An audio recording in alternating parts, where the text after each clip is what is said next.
SDRF के गठन के साथ ही एसडीएमए के माध्यम से बेहतरीन प्रशिक्षण और आपदा में भी कम से कम जनधन की हानि हो, इस पर भी सरकार पूरी गंभीरता से कार्य कर रही है। बाढ़ और सूखा जैसे मुद्दे पर,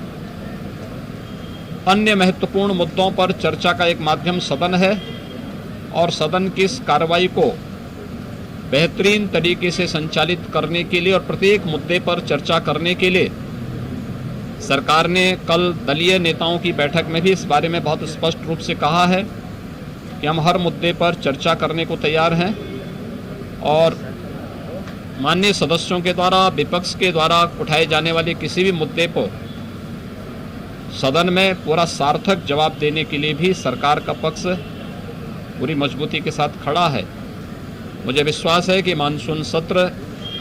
सभी माननीय सदस्य इस मानसून सत्र में भाग लेकर के और निर्विघ्न कार्रवाई को संपादित करते हुए जनता से जुड़े हुए सार्थक मुद्दों पर चर्चा करेंगे और प्रदेश के सर्वांगीण विकास को लेकर के एक व्यापक कार्य योजना बनाएंगे। हमारे पीठासीन अधिकारियों ने विधानसभा में माननीय अध्यक्ष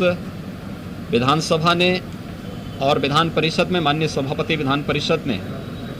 22 सितंबर का दिन सभी महिला सदस्यों को महिला सशक्तिकरण में,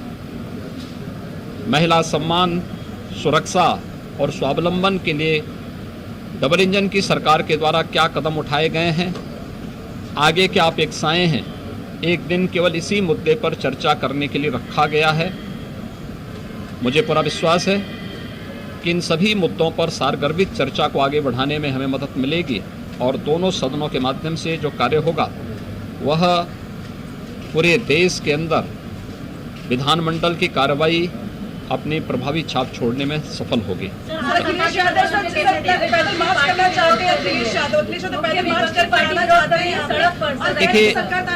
देखिए, किसी भी दल को और किसी भी व्यक्ति को लोकतांत्रिक तरीके से अपनी बात रखने में कहीं कोई बुराई नहीं है। हर एक व्यक्ति को है। नियमानुसार अगर उन्होंने कोई परमिशन मांगी होगी तो पुलिस उन्हें सुरक्षित और सही मार्ग अवश्य देगी और परमिशन भी देगी, इसमें कोई संदेह नहीं। लेकिन ये दायित्व संबंधित और जिम्मेदार नागरिकों या जिम्मेदार संगठन और राजनीतिक दलों का एक नैतिक दायित्व कर्तव्य भी बनता है कि अपने किसी भी आंदोलन के लिए या किसी भी प्रोसेशन के लिए उनको नियमानुसार परमिशन मांगनी चाहिए और बिना पब्लिक व्यवस्था को, लोक व्यवस्था को भंग किए उस कार्यक्रम को निर्विघ्न संपन्न करने की व्यवस्था देने का दायित्व प्रशासन का है। प्रशासन उसके तहत ही अपने कार्रवाई को आगे बढ़ाएगा। उन्होंने अगर परमिशन मांगी होगी तो जरूर जो भी उनके लिए सरल और सुरक्षित मार्ग होगा प्रशासन ने वो उनको उपलब्ध कराया होगा। मुझे लगता है समाजवादी पार्टी से ये उम्मीद करना कि वह किसी नियम को माने, किसी शिष्टाचार को माने, ये एक कपोल कल्पना ही कही जा सकती है। इससे ज़्यादा तो सदन में भी चर्चा का विषय आएंगे ही, उस पर रखेंगे। धन्यवाद जी।